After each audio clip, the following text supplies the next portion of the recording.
Jack Morrison wiped sweat from his forehead as he trekked through the dense jungle of planet Epsilon. The air was thick and humid, making each step feel heavy. As the only xenobiologist at Starlight Edge Outpost, these solo exploration trips were common for him. "Just a few more samples and I can head back," Jack muttered to himself, kneeling to collect a strange purple moss growing on a fallen tree. A sudden crash echoed through the jungle, followed by a haunting wail that made Jack's skin prickle with goosebumps.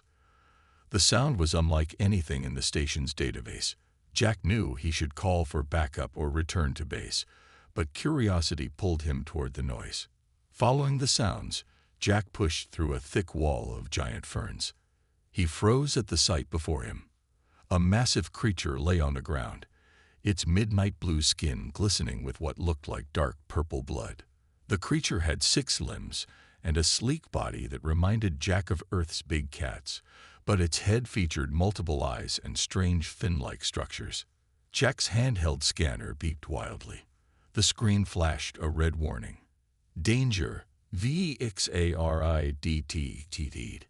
Reach IMED. Contact Galactic Security." Everyone in the galaxy knew about the Vexari. They were the monsters in space travelers' stories, a species so deadly they had wiped out entire civilizations.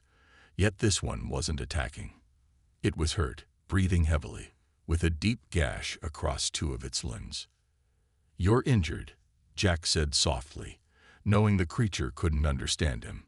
To his shock, all 6 of the Vexari's eyes turned to focus on him.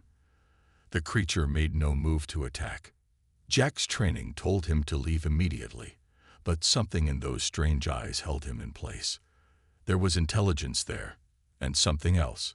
Fear, perhaps, or pain. "I'm going to help you," Jack decided, setting down his pack. "Don't eat me, okay?" The creature watched as Jack slowly approached. He pulled out his medical kit and began cleaning the wound. The Vexari flinched at first, but then remained still, allowing Jack to work. "You're not so scary, are you?"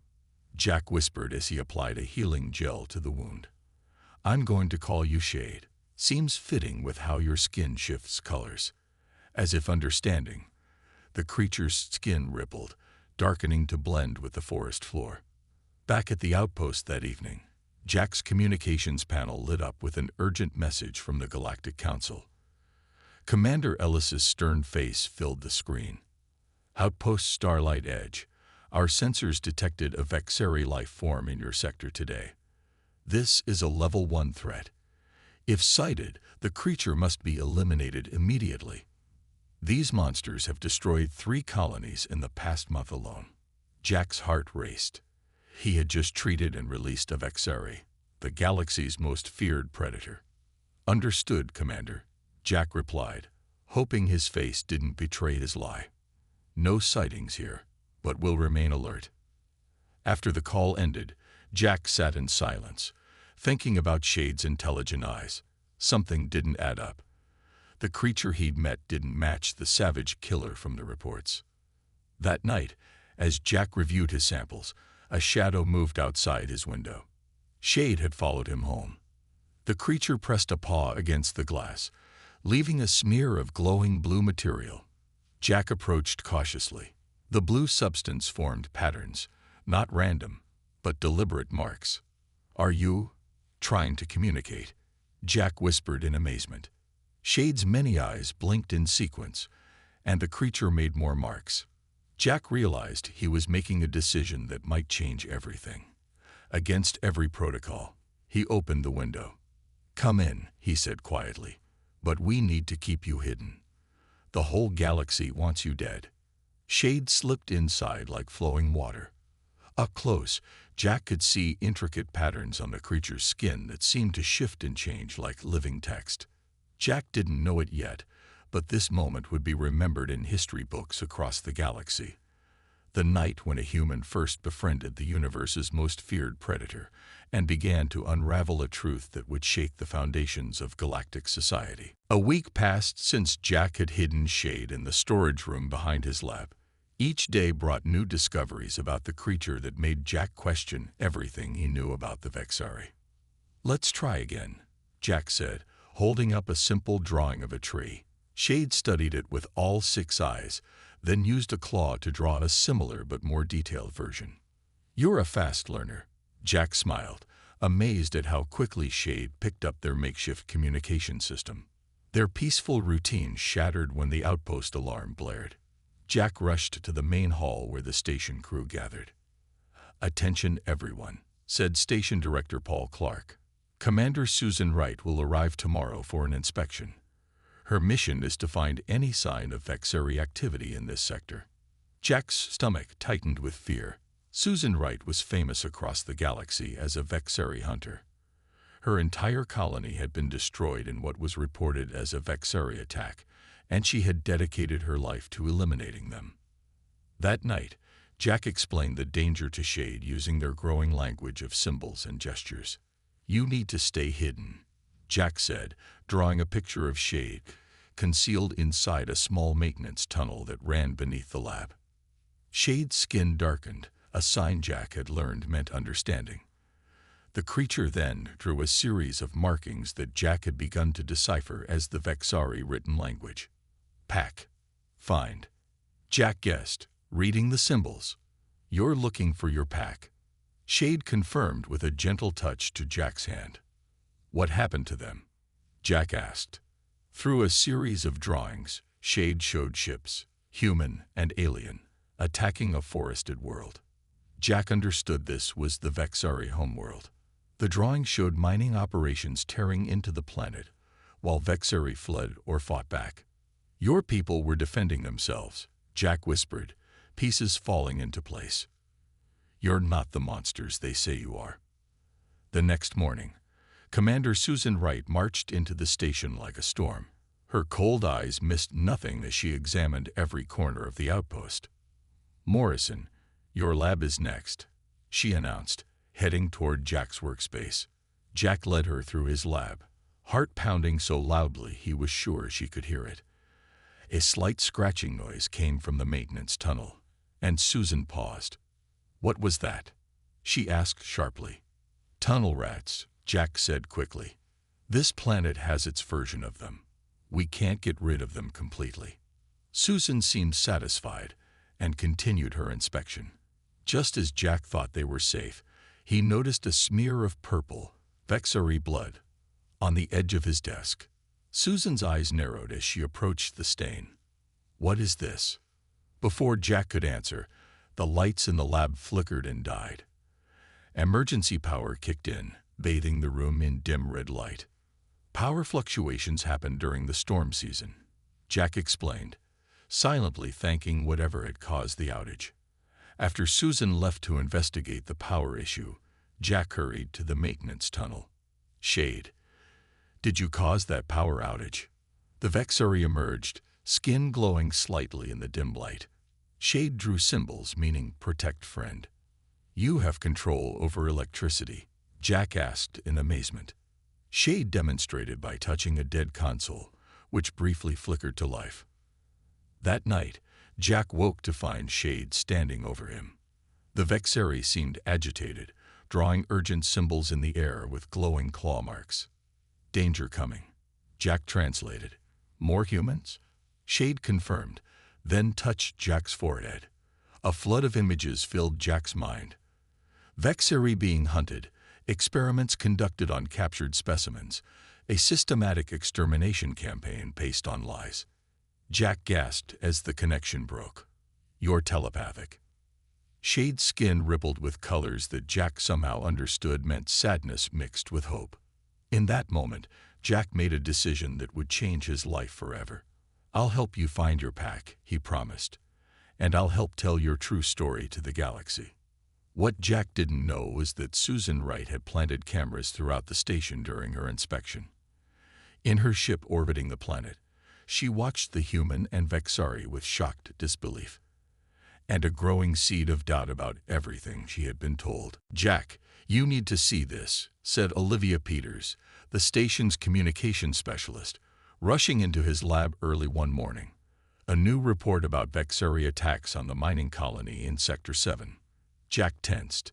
He'd been hiding Shade for 3 weeks now, and their bond grew stronger each day. What happened? 15 miners dead.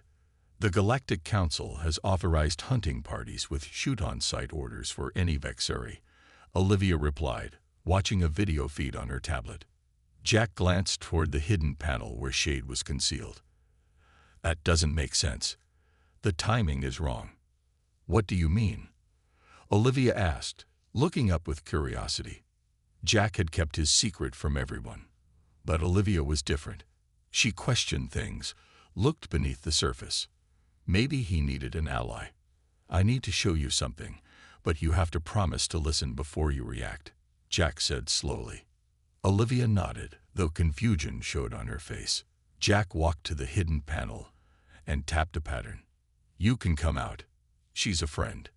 When Shade emerged from the hiding spot, Olivia screamed and fumbled for her emergency beacon. Jack caught her hand. Please, just wait.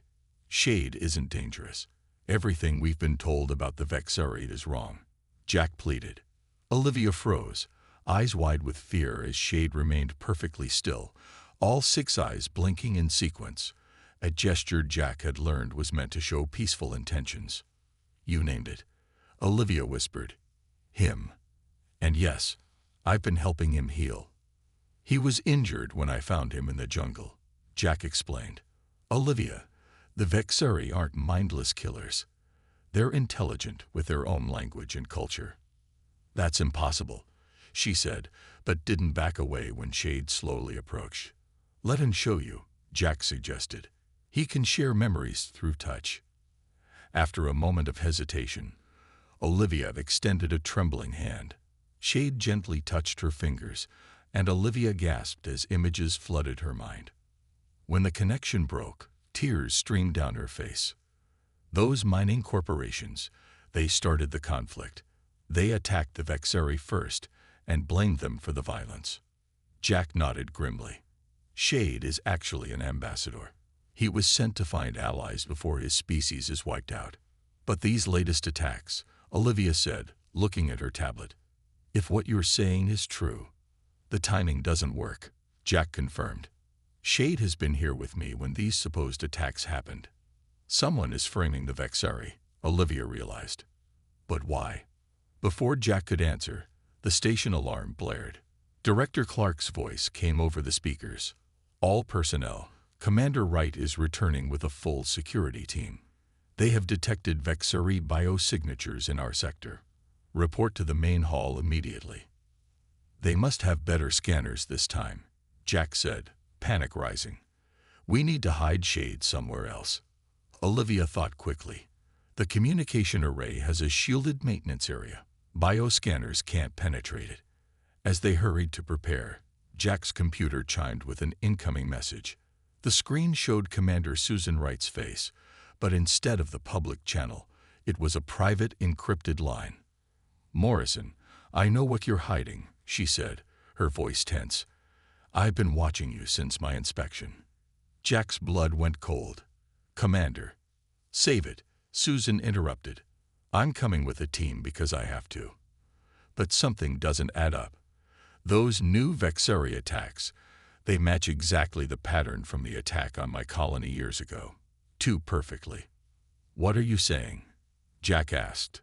I'm saying I need to see this Vexari of yours up close, Susan replied, because I'm beginning to think I've spent my life hunting the wrong enemy. The transmission ended, leaving Jack and Olivia staring at each other. Can we trust her? Olivia asked. Shade drew symbols in the air, which Jack had learned to read. Truth coming. Big danger. Must prepare.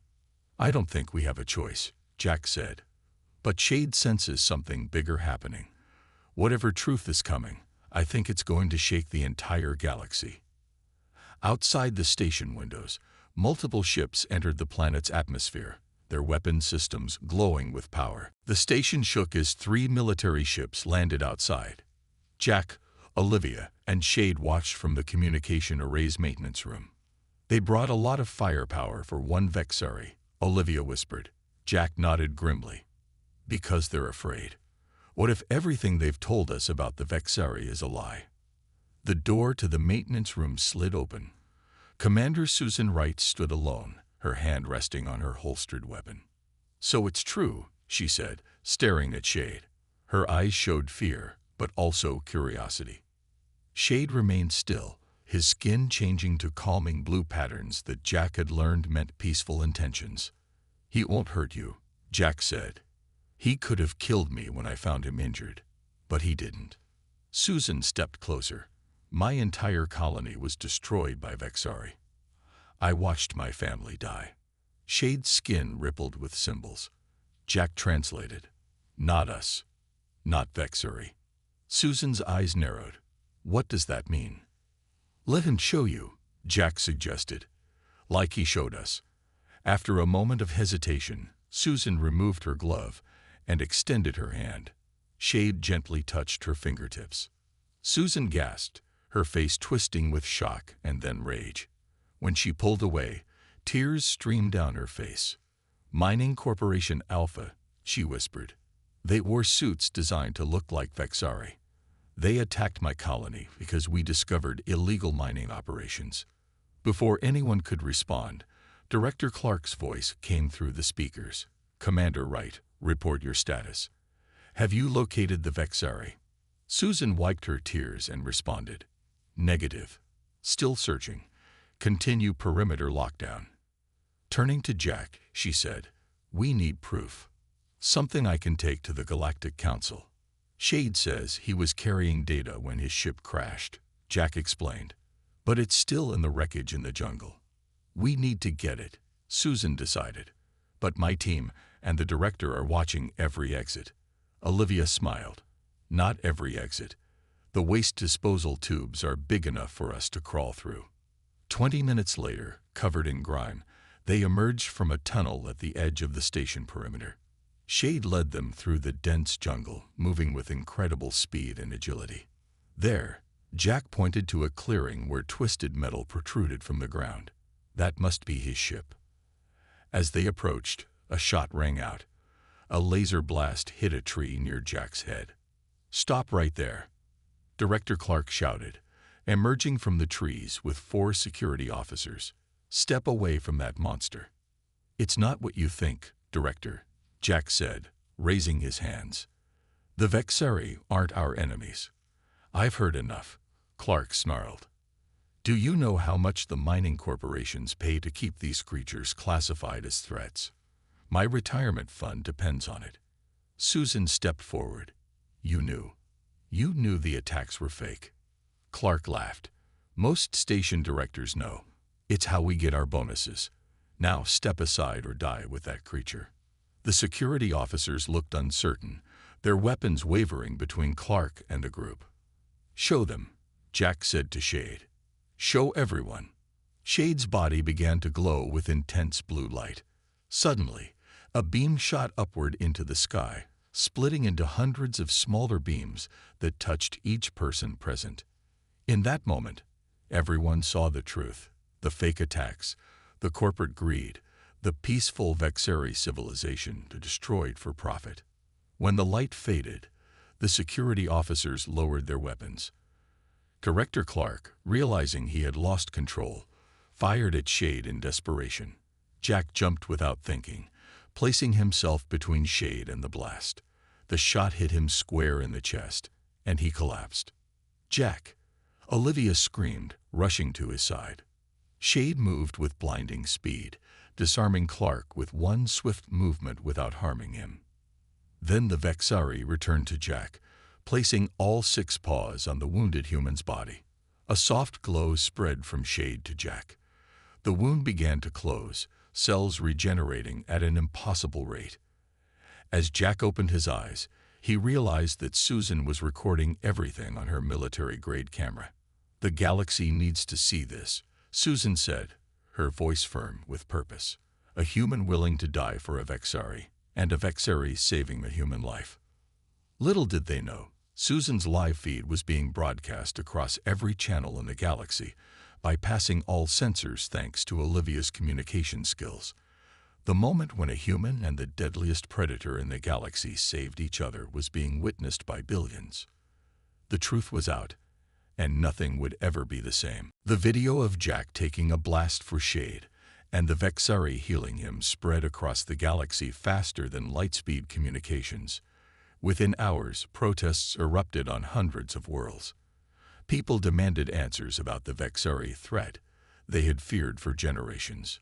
Jack, Shade, Susan, and Olivia sat in a holding cell aboard the Galactic Council's flagship, Justice Eternal. Through the cell's small window, they could see ships from dozens of species gathering, some supporting the Council, others demanding the prisoner's release. "They're calling you the Monster Tamer," Olivia told Jack, showing him news reports on a small screen she had smuggled in. "You're a hero to half the galaxy and a traitor to the other half." Jack shook his head. "I'm neither.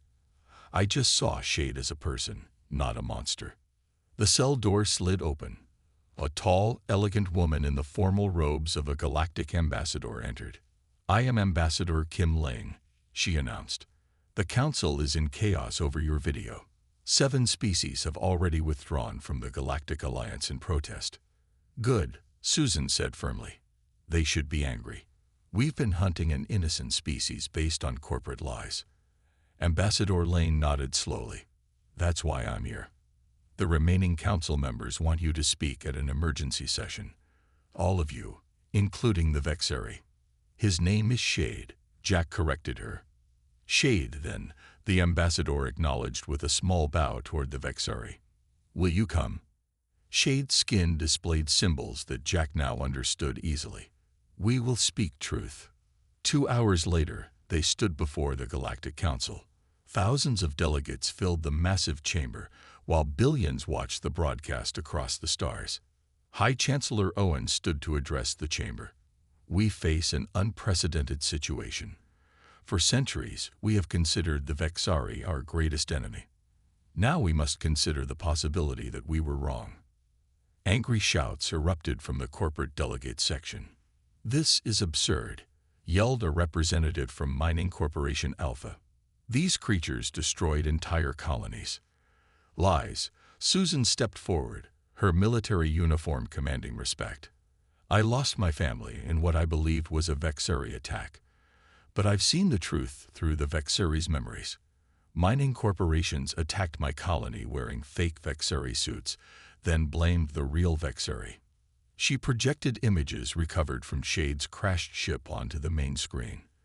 The evidence was clear. Corporate mercenaries disguised as Vexari attacking human settlements, real Vexari being hunted down, and mining operations destroying the Vexari homeworld. The chamber erupted in chaos.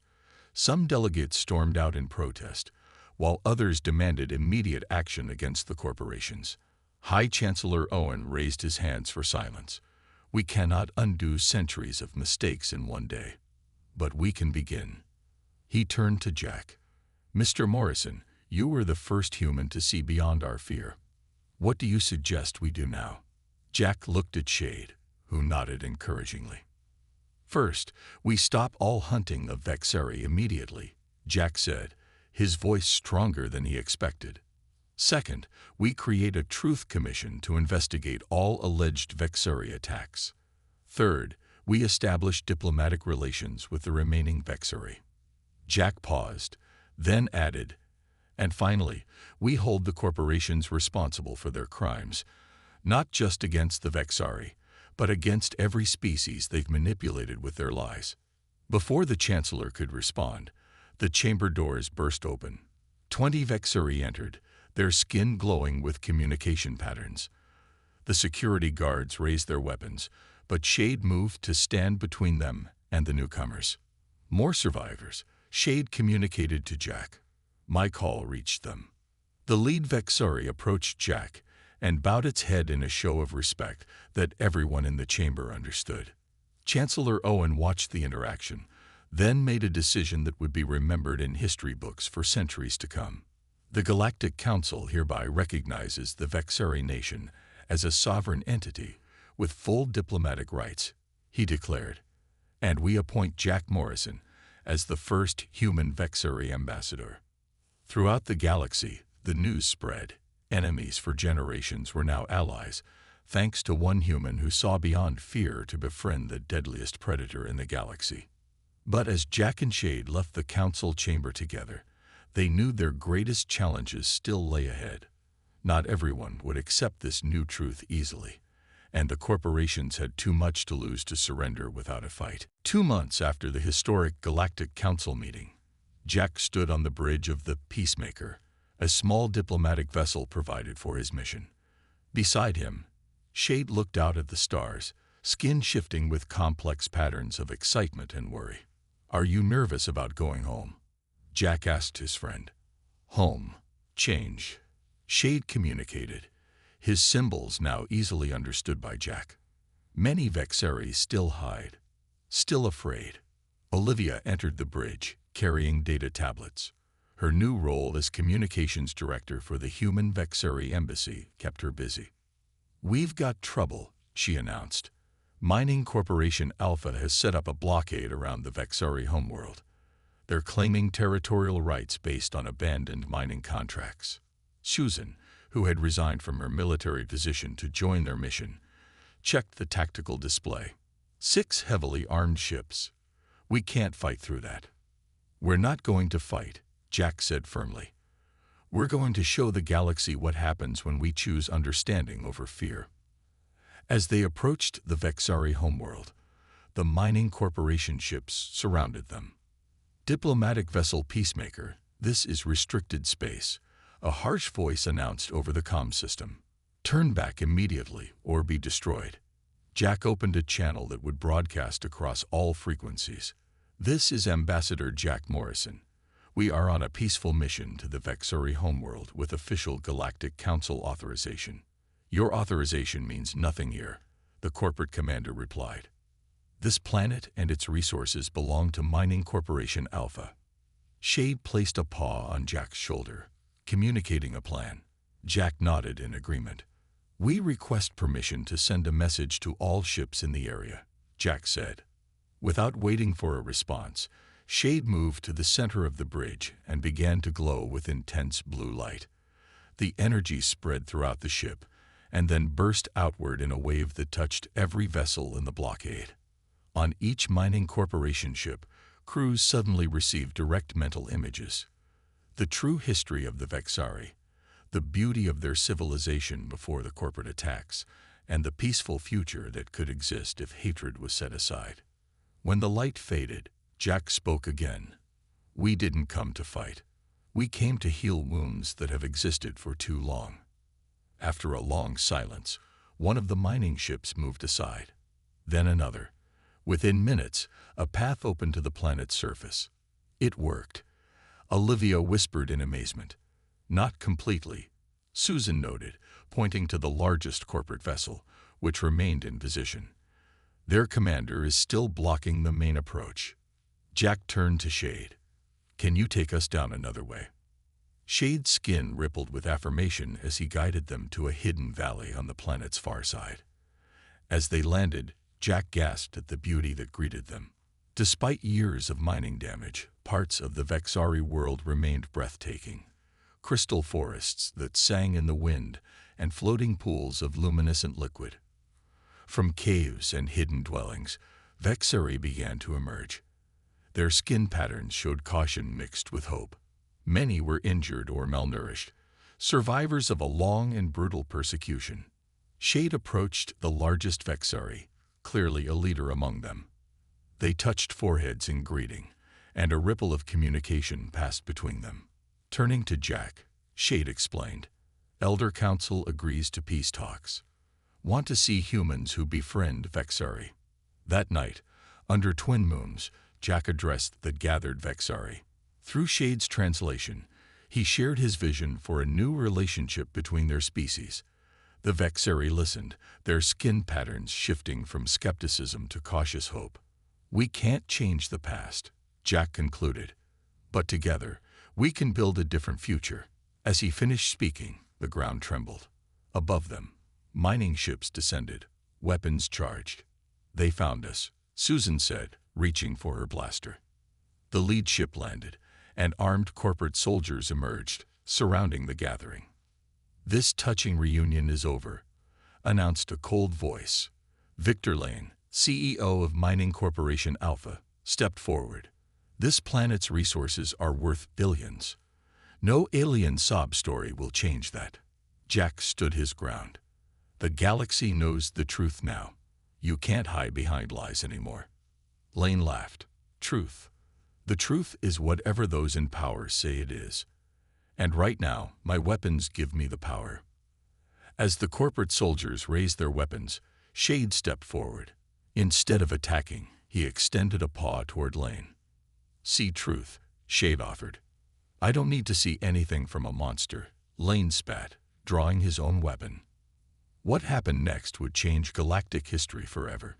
Instead of retreating, every Vexari present extended their paws, creating a network of light. 5 years later, Jack stood at the podium of the newly built Interspecies Diplomatic Academy on what had once been the Vexari homeworld, now renamed Harmony.